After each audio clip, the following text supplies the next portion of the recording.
When I was in the Marine Corps, during my School of Infantry training, one of my instructors told me that every action movie was about to be ruined for the rest of my life. And he was correct. It's just not possible for me to watch something involving military tactics or strategy or something along those lines without just picking it apart mentally with all the inaccuracies. I mean, why on earth are they still saying, "I repeat," in the radio? It makes no sense, but that's a different story for another day. The same, though, can be said for medical knowledge. Not only are the characters in these TV shows and movies surviving events they shouldn't survive, they're not getting overly injured, or if they are, it's just a flesh wound, and I still don't understand what this flesh wound business is. So my hope is that you and I can bond in sharing this pain now, because in today's video, we're gonna use the cadavers to look at 3 types of injuries that I tend to notice the most in these movies and TV shows that just seriously bug me. So hopefully they can start bugging you in the exact same way. It's gonna be a slightly frustrating one. Let's do this.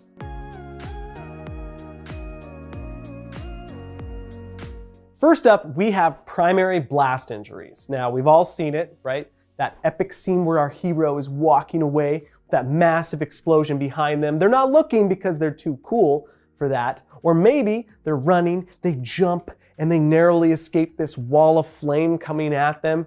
Either way, it's still gonna be the same problem, and the problem is the laws of physics. Because when an explosion happens, not only do you have shrapnel coming at you and fire coming at you, you also have a blast wave coming at you. And depending on how close you are to the explosion and the size of that explosive device, that's gonna have an impact on what it does to your body specifically. Now, if it affects your eye, we call that blast eye. Blood vessels can rupture, your eyes can start to swell, and you can even go blind. If it affects your lungs and respiratory tract, we call that blast lung. You can have bleeding inside of your respiratory tracts, you're aspirating, you could get a collapsed lung, you're just gonna have overall difficulty in breathing.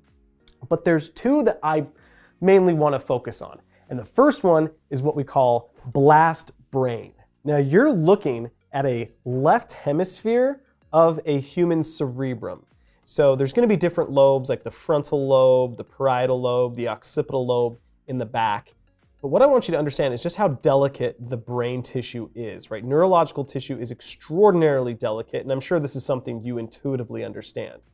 But picture this blast wave coming through, going through the skull and starting to propagate into the neurological tissue. It can cause brain bleeds to happen. If you look closely, you can see all these darkened lines. Those are blood vessels. Those can rupture. You can also get rupturing of the actual neurological tissue itself. You could get the brain slamming into the skull, and these are all forms of what we call traumatic brain injuries. And we've seen this in service members in war for many, many years, right? Explosions cause traumatic brain injuries. Yet in these action movies, they just seem to survive explosion after explosion, and they just go home like it's no big deal. And it drives me nuts because they should have some pretty serious psychological and neurological damage simply from the blast wave hitting and traveling through their brain. The second primary blast injury is what's called blast belly, and that's going to affect the internal organs here in the abdomen. But real quick, because I forgot to mention it earlier, I'm curious to know what other medical injuries you find Hollywood movies or TV shows are ignoring, because these 3 are by no means the only ones. So be sure to leave us a comment below, and maybe we might address that in a future video. But with blast belly, if you look here at these internal organs, you can picture that blast wave is going to affect them just like it did with the brain. So this massive organ here is the liver. This can actually fracture, it can rupture and break. Here on the side, let's see if I can pull this out. This is the spleen. The spleen is a reservoir for blood. So if this ruptures, you will be bleeding at massive quantities inside of your abdomen. The stomach, which is behind the liver here, this little pink thing, hopefully you can see that, that can rupture. The small intestine can rupture. The colon or large intestine can rupture. And in fact, this is the most likely organ to rupture from a primary blast injury. All of this can happen just because you were too close to the explosion when you're trying to be all epic and run away. I don't know what's going on in all these movies that all of this somehow heals. as far as I'm concerned, it must be magic. Next up, we have bone and joint injuries. And Jeffrey has been nice enough to offer a helping hand in this situation, but these ones really bother me because they're almost always ignored in movies and TV shows. Go ahead and think about punches. One of the most universal things you see in action movies, not even just action movies and TV shows, you see this all over the place. People punch someone and then they just move on, and it's absolutely insane. Like, let's just picture a haymaker is delivered right to the side of the face. You can get multiple fractures in the maxilla bone, the zygomatic bone, the mandible, right? The nasal bones can break, and that can cause massive amounts of swelling. It can cause eye injuries. You can cause bleeding, tremendous bleeding, profuse bleeding from the nose. And then that's not even to talk about the injuries to the hand itself, right? There's a reason why professional fighters typically use padded gloves, and that's because even though there are techniques and forms and things to really, limit the damage you can do to yourself, it's still physics. You're still just smashing two hard things together. So, and that just doesn't make for a good movie. If you see Rambo deliver this haymaker perfectly and then break his hand, and then he can't fire the machine gun, it ruins the movie. So I understand why we have to suspend our disbelief and just let him punch someone and move on, but it drives me nuts how casual people can be with punching and receiving the punch. Oftentimes in movies and TV shows, someone gets punched, and then you see them a few hours later in the movie, in their timeline, and there's just a little bit of bruising. It's like, you just got punched by Sylvester Stallone or Rambo. Your face would be swollen. You're hurting really bad right now. Drives me up the wall. But another one are going to be joint injuries, say like to the shoulder area.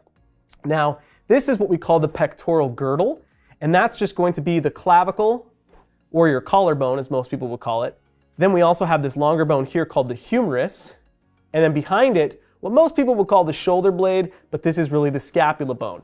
You have to understand that these are barely attached to your body. The only bone-on-bone contact is going to be here where the clavicle is meeting with the sternum, and we call this the sternoclavicular joint. All the other attachments are going to be muscular attachments. But picture like in movies, say someone's falling, and our hero reaches out and grabs them just in time. Their arms extend. There's a lot of pressure. There's a lot of screaming. The amount of pressure and just pulling forces on both of their shoulder joints is extraordinary. Muscles are going to be tearing. Cartilage, like the labrum that goes around the shoulder joint itself, is going to be tearing, right? Unless you have some kind of connective tissue disorder, your joints aren't meant to just dislocate and then pop back into place and everything is fine. Dislocations come with consequences. And all this pulling or even pushing, maybe they land strange on their arms like this, that's going to cause pressure in the elbows. That's going to cause pressure in the sternoclavicular joint. All of these come with consequences and potential fractures. It's out of control. Just think about how many times you've seen in action movies people jump, even if it's 10, 15, 20 feet, land. Sure, they do a roll, but even if they're avoiding an explosion, like we already discussed, that's one problem. Now, their joints are all being smashed into one another. It creates chaos. The fact is, your body breaks pretty easily because that's a better alternative than having organs rupture or things of those lines. So what'll happen is bones will break to help to dissipate force. But again, none of this makes for a good action sequence if our hero jumps epically and breaks 6 bones and is now laying there in immense pain. The third and final type of injury that just bugs me are going to be penetrating injuries or penetrating traumas, such as say like a gunshot or a stabbing or something along those lines. Now, for the head, a lot of those action sequences are pretty accurate in terms of it's just, if it happens, it happens, and things are pretty much over from there. But other places, not so much. I mean, again, if we focus here on the abdomen, if you get shot in the belly, you may live a decent amount of time. That can happen for sure. But I don't think they really accurately represent just how problematic this is in terms of now you have digestive material going into the abdominal cavity. Or if it ruptures the colon, like here in the ascending colon, you could have feces entering into the abdominal cavity and you are going to go septic. like we mentioned, the spleen here is a blood reservoir. So if this gets shot, that's a big problem. You're going to be bleeding out into your abdominal cavity, right? Pretty much anywhere that gets shot here is going to have a severe issue. I mean, if it goes back and hits the vertebral column or your spinal column, the bullet can then ricochet and go into several different places. So, but I think movies do a reasonable job of that, but still a lot of times I'll see, the hero get shot and it maybe like goes right through like the side, maybe like right around here, and they just kind of, again, treat it as a flesh wound and walk it off. Not so much, because you're going to have several blood vessels, the muscles have been shot and are now injured and are going to start to contract, and that's something you got to understand. Even say if you get shot, let me grab this over here, in an arm. So I'm about to show a hand. There's going to be some fingers on here, so if this is something you don't want to see, please look away right now. But I have a right upper limb here. Let's say you get shot or stabbed or injured just in the limb. And this is where you typically see in a lot of action sequences it described as a flesh wound, right? It goes through the arm, they put a bandage around it, and they call it a day. Well, you have to understand that first off, when you shoot muscle tissue, the muscle is now injured in a way that it doesn't want to continue contracting. So any more additional movement is going to be problematic. The body is naturally going to lock it down to prevent you from moving further, because that further movement can create more problems and more injuries. The next thing to understand is that running throughout your entire body are your blood vessels, your circulatory system. Now, if we go to this medial view, hopefully you'll be able to see this. This muscle here is called biceps brachii. Well, underneath it, there are a series of blood vessels called the brachial artery and the brachial vein, and several nerves that are going to be going in this area, right? If those get ruptured, you are now bleeding out inside of your arm. This is a very severe problem. I mean, you could very easily lose the limb due to a gunshot. This flesh wound could mean you lose your arm, and if you don't address it quickly enough or in the correct way, you may lose your life. The same goes for the forearm or the antebrachium even. There are gigantic blood vessels traveling through here, but look how complex the hand is. All right, so let me turn this around.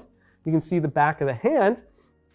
I mean, the complexity in here, you're not going to have any function if this gets injured. The same would go for the foot. You can think of the foot being very similar, but there's also going to be a great amount of blood vessels and nerves traveling through here.